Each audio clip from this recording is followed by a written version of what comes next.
हमारे लिए दूसरा जन्म लिया, उसी माँ को हमने चिल्लाया, उसी माँ को हमने गाली दिया, मारा।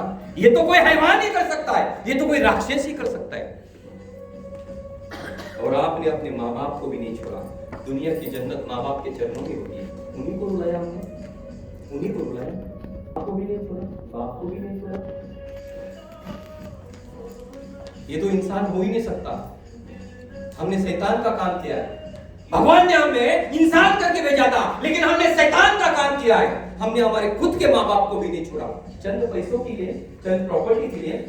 अरे उन्होंने अपने बलबूते के ऊपर, अपने हिम्मत के ऊपर उन्होंने पैसा कमाया। उनके बुढ़ापे की लाठी है वो घर, उनके बुढ़ापे की लाठी है वो पैसा, और वही पैसा, वही घर, वही जायदाद, वही जमीन, वो आप उनसे छीनना चाहते हो। ये तो राक्षस ही हो सकता है। अरे इस धरती पे उन्होंने लाया, यही सबसे बड़ी बात है। और उनसे क्या चाहिए? ये तो हैवान हो सकता है। वही माँ बाप आज सोचते पहले ही गला दबाना चाहिए था इसका। ये हैवान है, ये राक्षस है। क्या हम हैवान है? क्या हम राक्षस है? हमने हमारे माँ बाप को भी नहीं छोड़ा। क्या नहीं किया हमारे माँ ने हमारे लिए? हम माँ के पेट में 9 महीना 9 दिन रहते, लेकिन हमारे बाप में हम 25 साल तक रहते।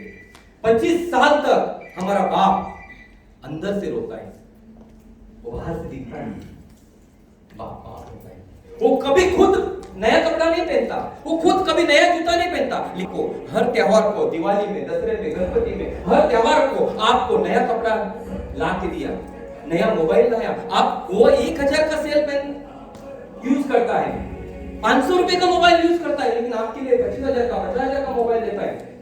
नहीं होता था उसके पास, लेकिन आप जिद करते थे, ये चाहिए, वो चाहिए।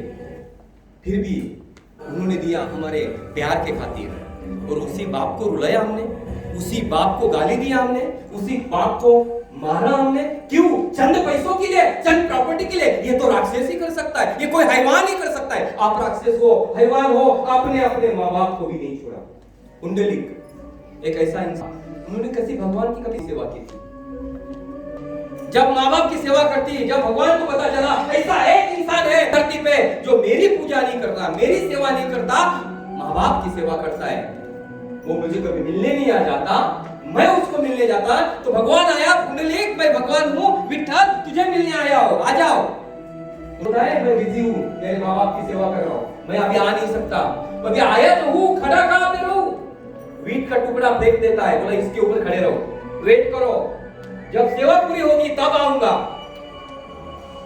और सेवा पूरे होने के बाद जब तक कुंडलिक नहीं जाता, तभी भी तब तक विठ्ठल वो वीट रहता है। समझो मेरे बात को, जो माँ बाप की सेवा करता है ना, भगवान खुद उसको मिलने आता है। क्योंकि दुनिया की जन्नत माँ बाप के चरणों में होता है। जो अपने माँ बाप की सेवा नहीं कर सकता है, जिसके माँ बाप ने, उसको पता है माँ बाप वैल्यू है, और माँ बाप है उसको वैल्यू पता नहीं है। तो किधर जाने की जरूरत नहीं, ना मंदिर, ना मस्जिद, ना गुरुद्वारा। आपके मंदिर, मस्जिद, गुरुद्वारा, माँ बाप के चरणों में उनकी सेवा करो। आपको पैसे की कभी टंचाई नहीं आएगी, कोई चीज की टंचाई नहीं आएगी, हेल्थ का, वेल्थ का कभी चैलेंज नहीं आएगा, क्योंकि आपके घर में भगवान है। और कहाँ पे ढूंढ रहे हो? मुझको कहाँ ढूंढे बंदे, मैं तो तेरे पास हूँ। ना मैं काबा, ना मैं मस्जिद, ना मैं मंदिर, मैं तो तुम्हारे पास हूँ, मैं तेरे माँ बाप के चरणों में हूँ। अपने माँ बाप के चरणों में है परमेश्वर, गॉड, डिवाइन जीसस। आप उसकी सेवा करो, आपकी जिंदगी में किसी चीज की कमी नहीं होगी। हमारे माँ बाप हमारे लिए बहुत इंपॉर्टेंट है। जब हमारा शादी हुआ, उसके बाद हमारी वाइफ, हमारा शादी